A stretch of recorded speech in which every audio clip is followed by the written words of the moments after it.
Tá valendo. Quem é que vai iniciar aí falando? E vocês têm que ir anotando, você tem que formar um breve resumo com as respostas ao que eu perguntei para colocar como TDF. Fala, Mauro. Mauro leu Milton leu todas as 91 páginas. O senhor não viu aqui, mas eu levantei dedo, professor. Você é o primeiro a falar. Tá bem. Eu vi aqui, eu tenho superpoderes. Seguinte, professor. Ô, Milton, só uma coisinha, Milton. Eu não vi realmente, mas pode ter certeza que o Google viu. Tá, com certeza. Até o que eu estou tomando aqui, tá vendo? Verdade. Mas não é alcoólico. Professor, eu acho o seguinte, que isso aí só teria que parar na corte mesmo, teria que ter uma interferência de um tribunal isento fora do país, porque não tem, a sentença está ali, ó. Nas duas incursões que fizeram na favela, ali, mataram quase 30 pessoas, estupraram quem encontraram pela frente, 3 ou 4 mulheres, criança foi morta ali no meio e tal. Levaram 15 anos ou mais aquilo ali. Bom, até prescreveu, né? Para fazer a investigação. Quem fez a investigação é os próprios policiais que fizeram as incursões. Deveria de ser órgão à parte, né? Isento, imparcial. Né? E, infelizmente, no Brasil, a justiça funciona dessa maneira, né? Apesar que depois desse caso aí, muita coisa mudou, né? Mas eu acho que só parando numa corte internacional mesmo, que não tinha outro jeito, outra situação, né? Alguém perguntou aqui que não foi direcionado para a sala. Não tem sala, tá? Porque o pessoal está usando o celular, a gente não tem como ir para a sala. Então, essa aqui é a única sala. E alguém vai ter que ir anotando aí para disponibilizar para os demais, ou todos vão anotando, né, as conclusões. Alguém poderia falar agora, depois do Milton, realmente, qual foi o fato, data, o que houve, quantos fatos existiram? Bom, eu falei direto ali porque eu já li, né, professor Marquinhos? Sabe, aí foi duas incursões policiais numa favela no Rio de Janeiro, no ano 94 e 95, se não me engano, foi isso aí, né? Foi 94. Foi na favela Nova Brasília, no Rio de Janeiro, em 1994 e 1995. E a sentença da corte foi 16 de fevereiro de 2017. Foi uma grande diferença. Mas só em 98 que a corte teve acesso a essa situação. Por isso que já foi mais demorado ainda. O relatório de mérito emitido pela Comissão Interamericana, ele foi emitido para o Brasil em 2016 sobre esses dois fatos. Por que parou neles? Porque na primeira operação, que matou 26 pessoas e prejudicou 74 famílias, eles colocam na sentença, ela iniciou uma ação penal, mas não foi para frente a ação penal, né, contra 6 envolvidos, 6 policiais civis. E a outra do estupro de 3 mulheres, que foi a segunda incursão no morro, né? Na favela, né? Não diz morro, diz favela, tá? Na favela. Na verdade, se diz comunidade agora. Olha o preconceito. Agora se diz comunidade, favela não se usa mais. Eu estou analisando a sentença, eu estou analisando a sentença. Vamos trazer a sentença para a contemporaneidade. Isso mesmo, John. Aí gostei. Muito obrigada, colega. Muito obrigada. Então, a segunda operação não houve nem abertura da investigação. Não, quer dizer, houve, mas ela não foi aceita, nem pelo Ministério Público e nem pelo Poder Judiciário, que foi a violência sexual. Então, não foi aceita. Jamais foram realizadas investigações sobre os fatos concretos. Essa da agressão sexual, do estupro, então, nem pensar, né? Nem chegou a ser investigado, praticamente. Isso foram 3 adolescentes, né? Oi? Se eu não me engano, foram 3 adolescentes, uma coisa assim. Sim, 15 e 16 anos. Mulheres, né? Na sentença, eles não discriminaram, eram 3 mulheres. Sim. 3 mulheres, disseram. Os estupros é 15 e 16 anos. Bem complicado. 15 e 16 anos, mas eles disseram 3 mulheres, eles não se referiram a adolescentes. Não, mas tem a idade, 15 e 16 anos. Uhum, isso mesmo, agora estou vendo que tem. 15 a 16 anos colocaram ali? Sim. Não vi. Então, ele me passou, Tá, então. no resumo, tá mais fácil de ler no resumo até, viu? Hã? No Tá. resumo tá mais fácil. Tá, então é por isso que foi parar, então, na Corte Interamericana de Direitos Humanos, por estes dois fatos, né, que foi totalmente desrespeitado essas famílias, e eles analisaram, fizeram análise das garantias judiciais de proteção jurídica, integridade pessoal das vítimas e dos seus familiares, da circulação e residência, porque, por exemplo, as mulheres estupradas, eles tiveram que sair das suas residências e morar em outros lugares, né? Depois disso aí. Porque os policiais continuaram a atuar, né, nessa comunidade, né, Jojo? Continua aí, Jojo. Quem mais quer falar, além dos três? Esse Ana, Alcedino. foi o fato em discussão, né? Foi o Sim. fato Uhum. que ocorreu aqui no Rio de Janeiro e que impulsionou todo este trâmite lá na Corte Interamericana de Direitos Humanos. Paiva, pode falar, Paiva. Boa noite a todos. Não foi oferecida a denúncia ali, professor, eu creio que também, por falta de provas, né, principalmente na parte do estupro, também os policiais se utilizaram, né, da fé pública, né, que tem, e convenhamos, a justiça hoje, ela é um pouco precária, tá boa, mas ela tem que ser melhor. Aí o senhor imagina em 94, né, é totalmente obsoleto assim, nessa questão de investigações. Também o princípio da isonomia ali nas investigações, né, ele os policiais que participaram dessa incursão, dessa ocorrência, participaram das investigações, então ocultaram provas, se foram mesmo culpados, e a Corte Internacional foi acionada, e é importante, sim, porque se há uma falha da justiça brasileira ou de qualquer país que é signatário das convenções, ela é muito importante porque se é falha a justiça local do país, tem um recurso que é a justiça internacional ali, né, da Convenção Internacional de Direitos Humanos. É mais ou menos isso aí, professor. Juliana, pode falar, Juliana. Os colegas vão conversando aí, eu vou lembrando mais um pouco e vou participando mais um pouco. Professor, o que dá para ver bem é que parece que não queriam mostrar quem foi que fez, né? Parece que queriam ocultar a punição, quem fez, enfim. Acabou que outros órgãos, como o colega falou, né? Outros órgãos poderiam ter intervido e não os próprios policiais estavam investigando o que, teoricamente, em tese, foram eles que cometeram. Até eles falam ali que queriam que deveria ter sido assistido por pessoal policial, técnicos em criminalística e pessoal administrativos alheios ao órgão de segurança a que pertençam ao possível acusado ou acusados. Aconteceu, então, a violação da garantia de independência e imparcialidade. Não houve um órgão que intervesse para fazer essas investigações e que cumprisse todas as demandas. Houve uma demora processual para juntar provas, levando à prescrição. Só 15 anos depois que foram averiguar isso, eles citam ali, né? Levando à incerteza a respeito dos responsáveis pelo fato.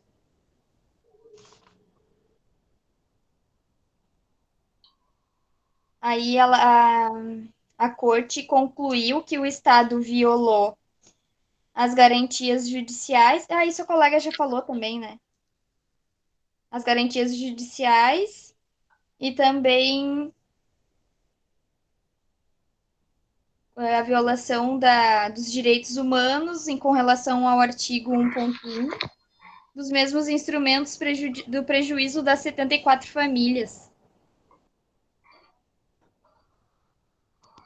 Acho que eu vou lembrando também de mais algumas coisas para falar. Ok. Quem mais quer falar aí? Alcindina, Ana, Danisa. Ei, professor, Pode até falar. já foi tema até de aulas anteriores, que isso na década de 90 foi esse caso, mas hoje também acontece isso. Pessoas, principalmente com pessoas pobres, de comunidades, e para o Brasil ter, a justiça brasileira ter muitas, para recorrer vários né, superiores, tribunais superiores, e aí vai protelando, e famílias e pessoas pobres não têm condições de pagar um advogado que vá né, procurar direitos e talvez... E na década de 90 foi a mesma coisa. Da comunidade eram pobres, então os policiais ali se fizeram dessa situação para tentar burlaram, na verdade, provas e outras coisas, né, que vai, e aí foi protelando, né, essa justiça até que foi julgado, julgado na corte em 2016, 17, não sei, não lembro. Então, são vários anos de parado. Então, isso acontece, já foi tema, né, já foi tema anterior da nossa aula sobre a situação das comunidades que são mais pobres. Quem mais, pessoal?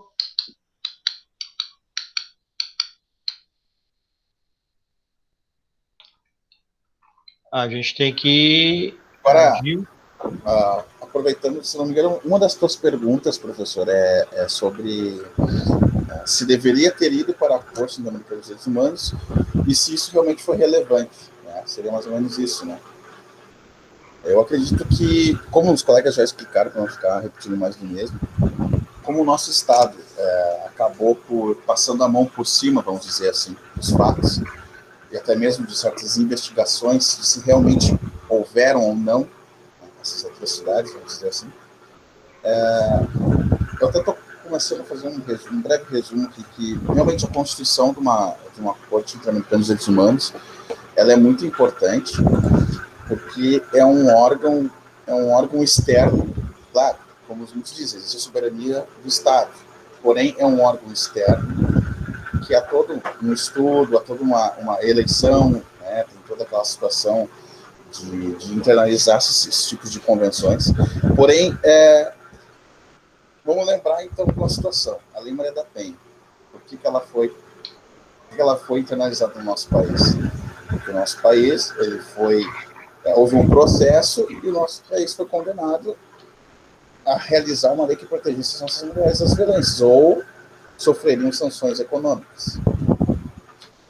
Então, esse caso aqui, ele é um caso bem específico, especial, vamos dizer assim, porque nós não dá para ser coibido aqui também, mas a realidade de uma comunidade, ainda mais naquela época, né, década de 90, há muita violência. Ali, na sentença, até onde eu não consegui ler tudo, mas eu fiz uma prévia do resumo. Haviam crianças que foram, entre aspas, assassinadas, mas essas crianças muitas vezes já nascem com a pistola, com o fuzil na mão, sinceramente falando. Naquela época, tá?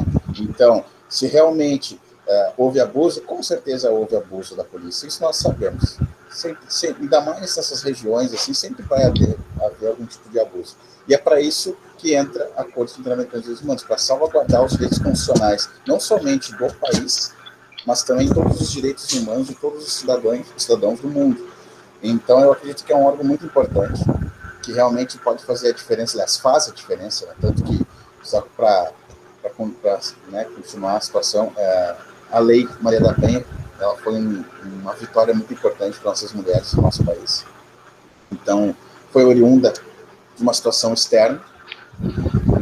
E eu acho que até eu abri um link agora aqui, como eu comentei ali, que isso ocorre muito nas UPPs, né? Ocorria muito, né? Porque algumas foram extintas, existem poucas até hoje, mas é um link bem interessante que diz assim, UPPs, uma história de esperança e fracasso.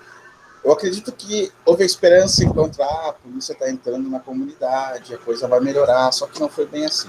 Ocorreram muitos sumiços de pessoas, muitas pessoas foram assassinadas, estupradas.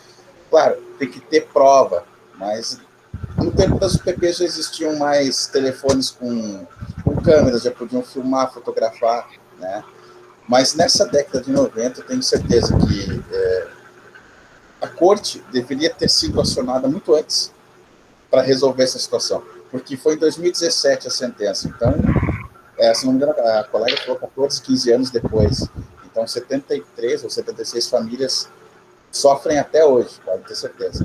Mas alguns que morreram, com certeza, eu acredito que não justificando mortes, mas com certeza investiram contra esses policiais, porque isso é uma coisa que é muito comum, que acontece.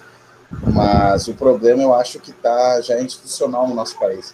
Muitas vezes os policiais entram na comunidade, no morro em si, já muitas vezes atirando, nem perguntando, não separando o joio do trigo de quem realmente é alguém que está envolvido com algo ilícito ou apenas um cidadão que está ali, que não tem como sair daquela situação. Eu acho que, só para terminar, porque eu estou me alongando demais, mas eu acredito que realmente é um órgão muito importante, que eu sou um constitucionalista, eu garantista, eu acredito muito que a nossa Constituição ela é maravilhosa. Uma pena que muitos legisladores usam e abusam dela e acabam, às vezes, nos tirando alguns direitos que não deveriam ser tirados, né? Mas eu acho que isso vem muito para aclarar certas ideias constitucionais para nós. Porque ali no resumo eu falo sobre alguns dispositivos que até a colega mencionou, só que são dispositivos da própria convenção. Acho que agora que não vou conseguir achar, mas que foram violados. E isso é interessante, que esse órgão externo pode usar desse poder para, assim, conseguir fazer algo próximo de justiça, vamos dizer assim. Eu acho que da minha parte, por enquanto, era isso. Complementando aí, professor,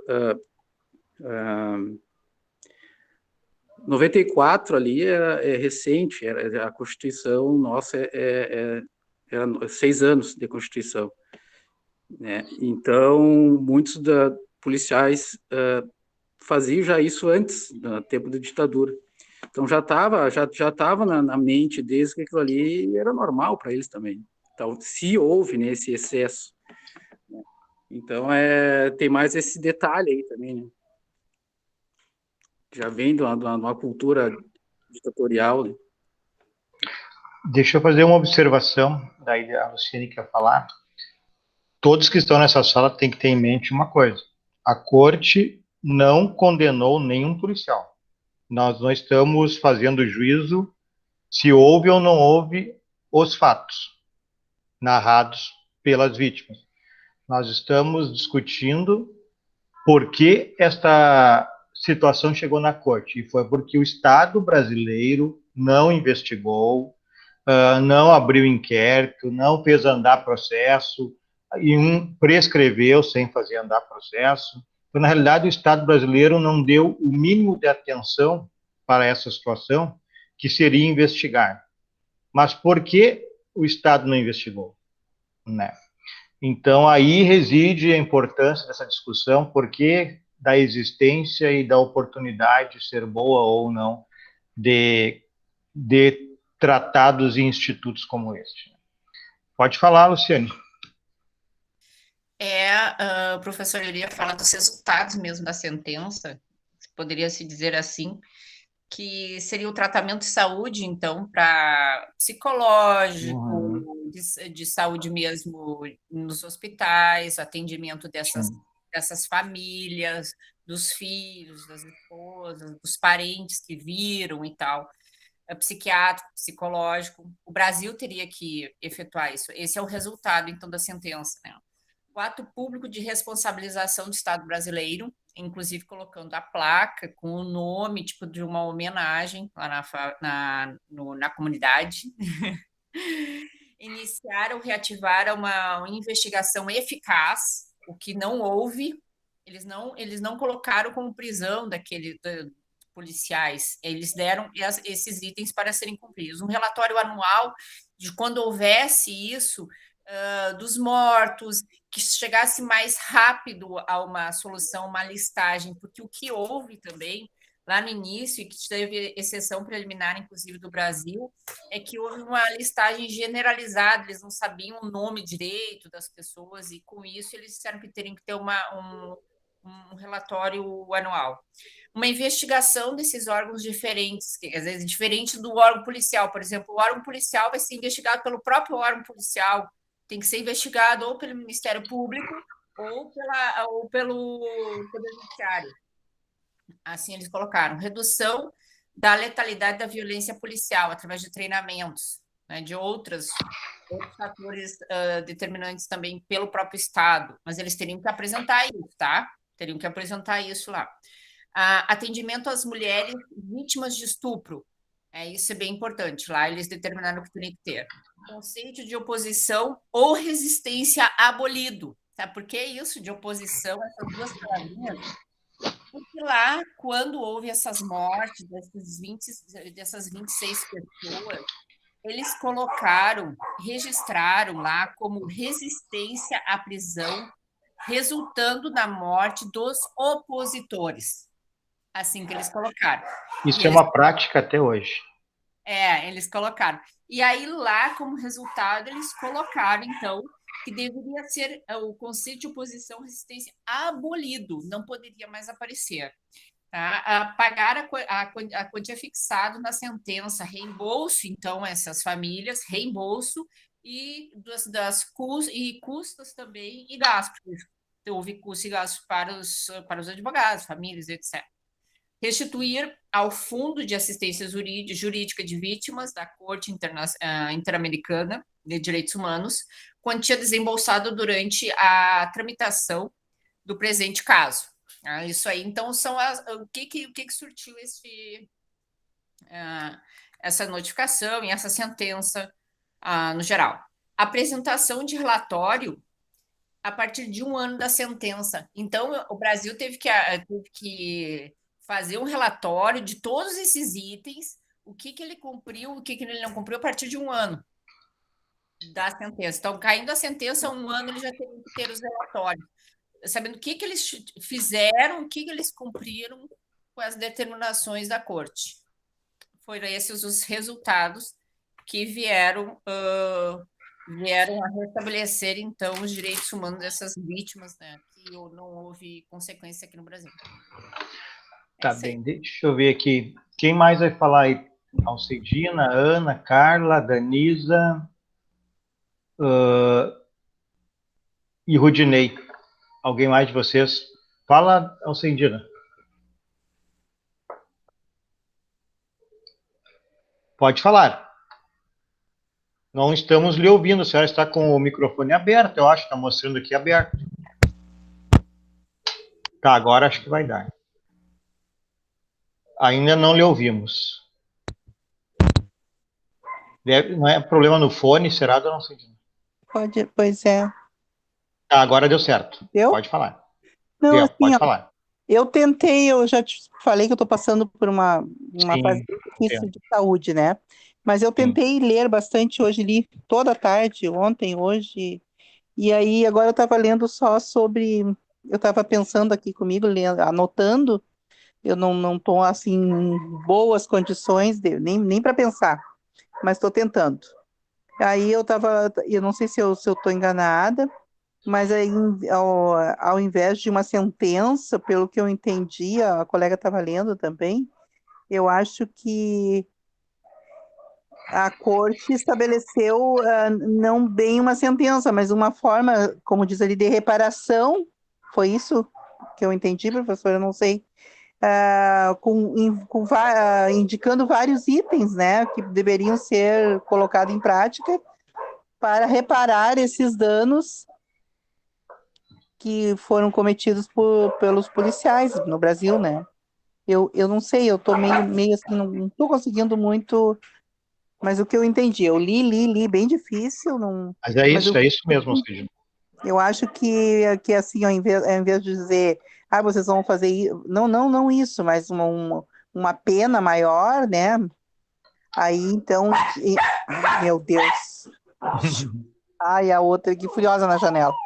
Aí eles indicaram várias situações, que é aquele final todo ali enorme de itens, que seriam reparações, né, professor? Como deveria ser tomado os procedimentos para reparar os danos que haviam sido feitos e que o Brasil não tinha, então, que a nossa justiça não tinha se dado conta e não tinha feito nada, né? Eles deixaram, eles foram deixando, como sempre, a gente sabe disso, que é o que acontece, e principalmente quando tem policiais infiltrados e pessoas infiltradas no meio da justiça, né, dentro do próprio judiciário, vários, como a gente vê aí, casos ai, meu Deus, de juízes, não é, que se vendem aí para atenuar esses processos, para atenuar as investigações.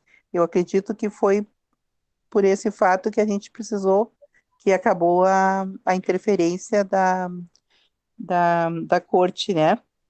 E em resposta, houve essas citações de reparação para que o Brasil reparasse o dano, né?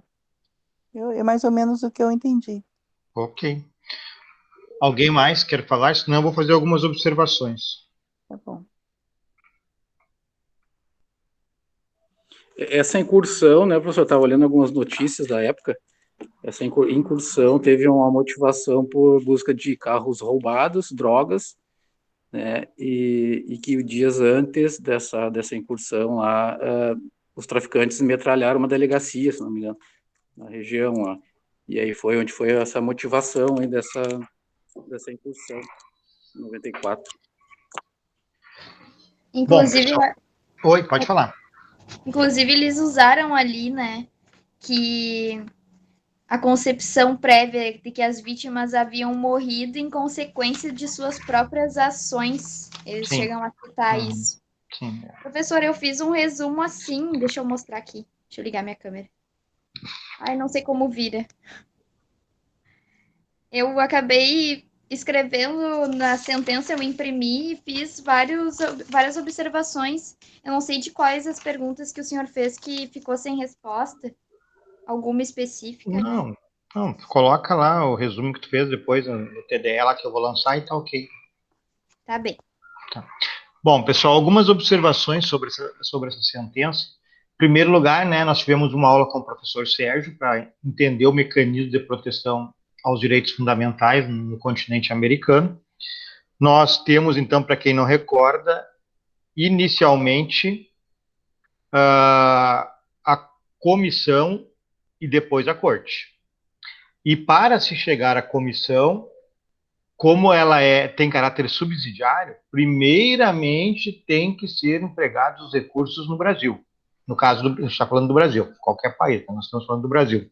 Então, se os procedimentos andarem relativamente bem, nem estou falando adequadamente, falando relativamente bem aqui no Brasil, a comissão não vai receber não vai aceitar nenhum tipo de petição e instaurar procedimentos. Isso é claro, é subsidiário.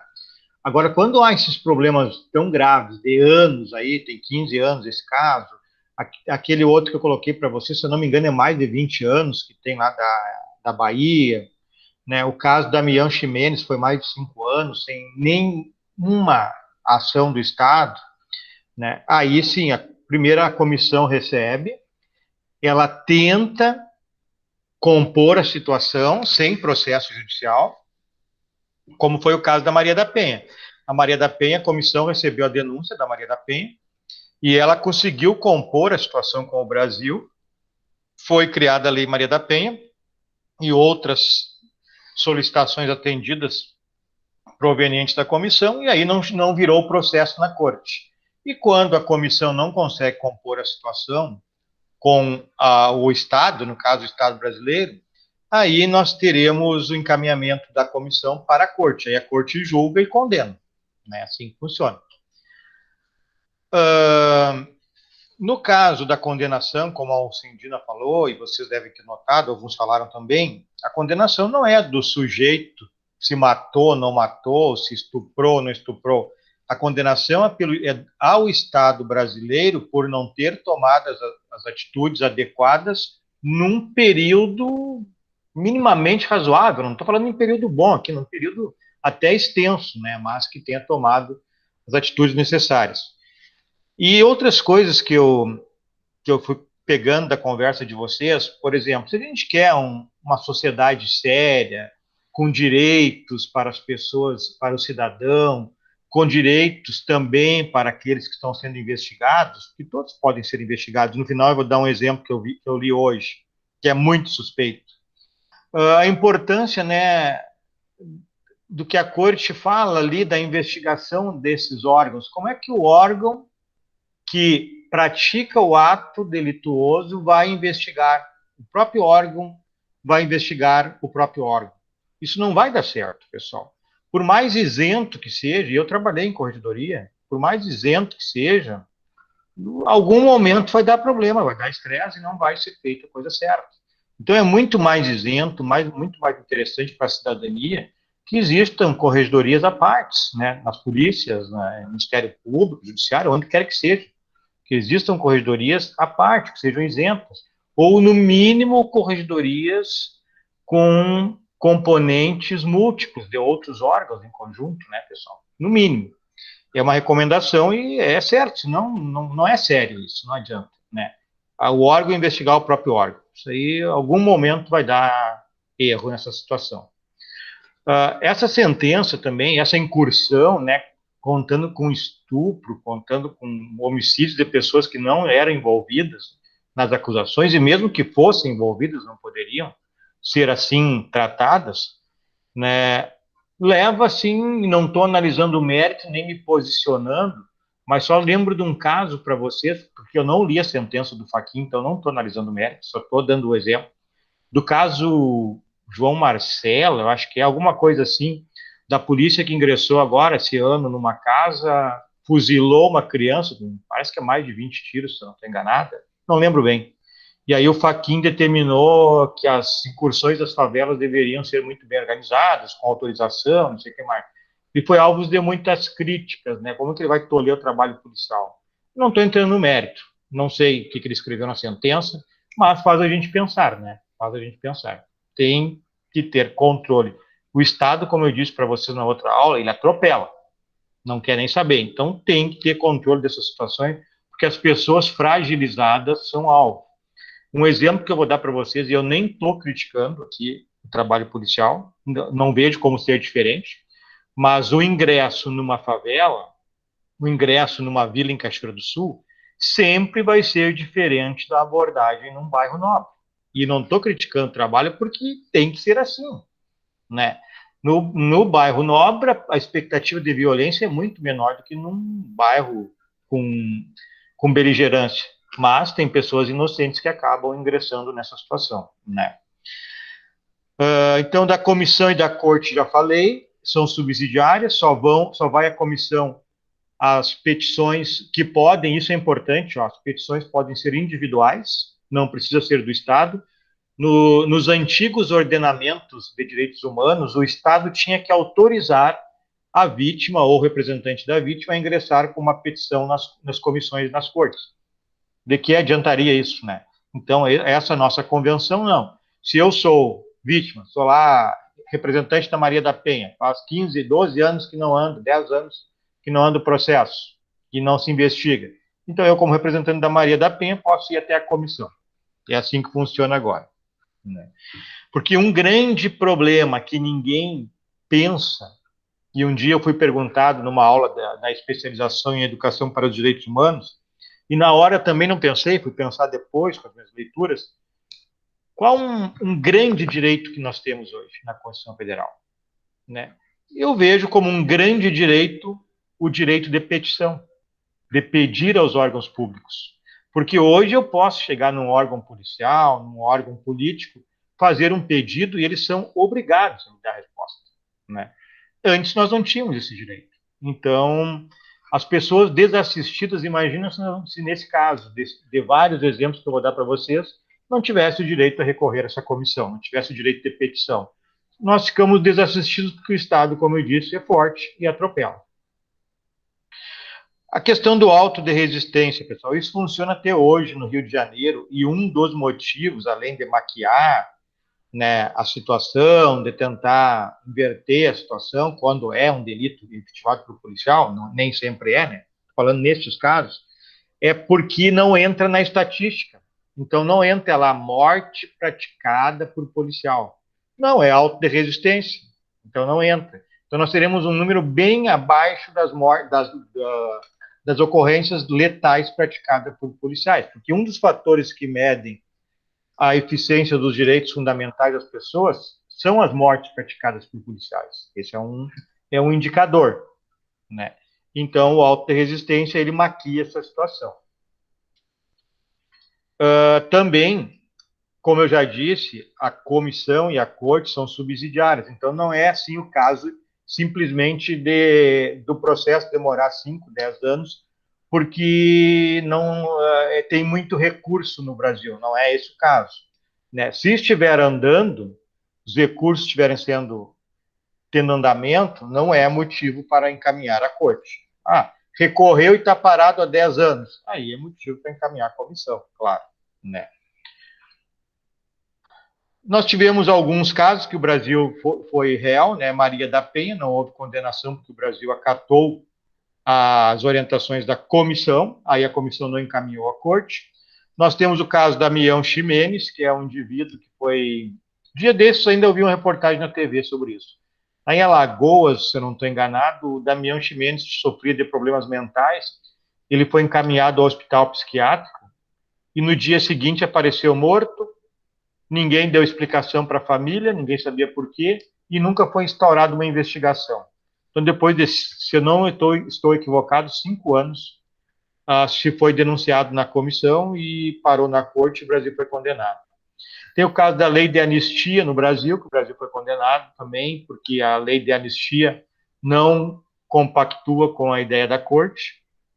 E temos esse último caso aí que eu passei para vocês no videozinho, da fábrica de fogos lá na Bahia, em que diversos pais, pessoas que sustentavam a família foram mortos nessa fábrica, e faz muitos anos, também não lembro bem, mas acho que está na casa dos 20 anos, ou próximo disso, ou um pouquinho mais que isso, e nada foi concluído nas investigações. Então também o Brasil foi condenado a isso. As condenações, como vocês viram, a Alcendina pontuou, são condenações a reparações, não é a punir o indivíduo. A corte não pune lá o policial, não pune o dono da fábrica de fogos, ela condena o Estado brasileiro a fazer isso, a investigar, a contento, e outras situações que nós vimos ali na própria sentença, né, pessoal? E eu acho importante, eu sempre trabalho isso nas minhas aulas, e na aula de sociologia acho que eu devo ter trabalhado nos 2 ou 3 encontros, e eu vou exemplificar com um caso que ocorreu hoje, que eu vi no UOL. Estava lendo ali o UOL de tarde para ver as notícias do dia, e me deparei com um caso que um sujeito estava em sua casa fazendo comida para duas crianças, quando foi preso pela polícia. Aí fui verificar o restante da matéria, para ver o que era, né? Ele foi reconhecido por uma fotografia do Facebook pelas vítimas, né? O caso é que o dono de um mercado, de uma loja, foi abordado rapidamente num estacionamento e aí subtraíram uma maleta de dinheiro, né? E aí o dono, depois de não sei quanto tempo, reconheceu ele por uma fotografia do Facebook. O indivíduo não tem nenhuma passagem pela polícia, o indivíduo é empregado, o único indício, além dessa fotografia que a vítima reconheceu, é que ele é amigo de uma pessoa que trabalhou e foi demitida lá na empresa. Não sei se tem alguma importância, né, pessoal? Então, essa é uma situação que a gente tem que estar atento. Ninguém de nós está livre de uma situação dessa. Até porque é debatido, a doutrina bate, na faculdade a gente fala, não pode prender uma pessoa por reconhecimento por foto. Isso aí é uma situação delicadíssima. A vítima se engana 1000 vezes, pessoal. Não tem como a vítima reconhecer alguém por uma foto. Porque, em primeiro lugar, já te passo a palavra, Edilson. Em primeiro lugar, porque quando ela é assaltada, por exemplo, nesse exemplo que eu estou dando agora desse cara que foi preso, já está abalada psicologicamente. Aí já passa algum tempo. Tem pessoas que são semelhantes. E aí, para reconhecer por foto, vamos prender o cara por foto? Isso é a pior prova que pode existir, pessoal, para condenar ou prender alguém. Pode falar, Dilma. Professor, o senhor que já foi policial, me explica. E quando não é reconhecimento por foto, aconteceu isso com um ex-colega de trabalho meu. Ele cuidava no senhor que eu cuidava também. O nome dele ainda é João, os João são bandidos. João fulano de tal, mesmo nome do pai e mãe, mesmo nome do cara. A única diferença era o número do RG. Só que ele foi abordado numa blitz, e quando ele deu as documentações, o policial disse para ele assim, cara, o teu nome tá como foragido, e ele, mas foragido do quê? Não tem nenhuma passagem na polícia. Aí eles foram ver, puxaram a ficha do foragido, e as fotos não são iguais. Porém, o mesmo nome e mesma filiação. Tu imagina? E aí, a polícia tem que fazer a função dela, tem que prender. Mas aí eles aliviaram e disseram, não, então o teu número, o teu número do teu RG é diferente. Mas vai lá e vai na delegacia e registra um BO. Eles já orientaram, se da próxima vez pode ser que tu... Sim, eu ia te dizer, teve muita sorte, o normal não é isso. O normal é levar para a delegacia e levar o presídio e o juiz que tem que decidir isso. Sim. Essa é a regra. Né? Então, aí, quando a gente falou na aula passada da decisão lá do Marco Aurélio, do André do Rep, do STF, essa lei veio para isso, para analisar a prisão preventiva a cada 3 meses, porque a gente tem pessoas presas que vão ser absolvidas, a gente tem pessoas presas que não cometeram o delito, né?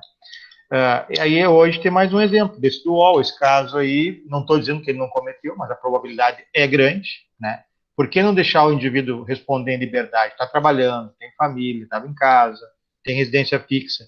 Nem os requisitos da prisão provisória não estão presentes nesse caso, para começar. Né? Então, eu tenho, assim, como regra, na minha vida toda, e principalmente pela experiência de 30 anos e também a experiência acadêmica, 30 anos de atividade policial e acadêmica, prefiro que um delinquente seja solto do que um inocente corra o risco de ficar um dia preso. Né, pessoal? É algo muito delicado isso. E a corte e a comissão estão aí também, né, para nos ouvir nesses casos, né, em que se esse indivíduo fosse preso, por exemplo, que foi preso hoje, se não andar o processo dele, ficar muito tempo preso, não investigarem, não acharem provas, né, o próprio delegado desse caso foi entrevistado e disse que não tem prova, são essas as provas, mas aí pede a prisão do indivíduo, é estranho, né? Nós tivemos um caso em Porto Alegre, um delegado ali, vocês devem lembrar, né, que ele terminou com a vida de um pai de santo, né, prisão, busca e apreensão, e ele montou todo o processo, porque ele era de outra religião. Não. Inclusive, se eu não me engano, agora ele foi demitido da polícia. Não estou equivocado, foi demitido por isso. Mas essas coisas acontecem. Então, nós temos que ter um controle dos órgãos estatais de fiscalização, e quando os nossos controles internos não funcionam, a gente tem que ter um órgão como esse, né, que é a comissão e a corte. Certo, pessoal? Alguma colocação mais? Né? Alguém quer falar alguma coisa? Deste ou de outro assunto? Então, logo a gente vai encerrar a aula e vocês coloquem lá o resuminho de vocês como TDE. Eu acho que eu já abri o campo lá para o TDE, se eu não estou equivocado. Se eu não abrir, eu vou abrir, mas acho que já abri. Tá? Algum recado final aí? Bem interessante, gostei muito de ouvir as colocações. Boa noite a todos. Ok, Carla. Alceidina?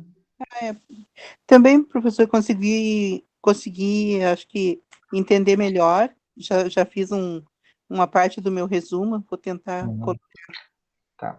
Acho bem interessante, pessoal, algumas coisas, né? Um exemplo da Alcendina, quando a gente trabalhou lá a questão do ministro Marco Aurélio, ela tinha dado uma resposta e eu entendi a tua resposta, está iniciando no direito. Muitos que são advogados teriam a mesma resposta que tu deu. Aí depois tu disse assim, tem outro lado, a gente tem que ver. Essa é a ideia. É a ideia. É verdade. Né? Não Tem um sei momento se eu estou certo, não sei se eu estou certo ou estou errado, mas tem que analisar, tem que ver que existem 2, ou 3, ou 4 respostas. Verdade. Então tá. Boa noite, então, professor. Boa noite. Minha parte. Bom, pessoal, se ninguém mais quer falar, só dizer, hoje achei... Deixa eu desligar aqui, que não interessa a ninguém, nossas questões fora de aula aqui da gravação, né?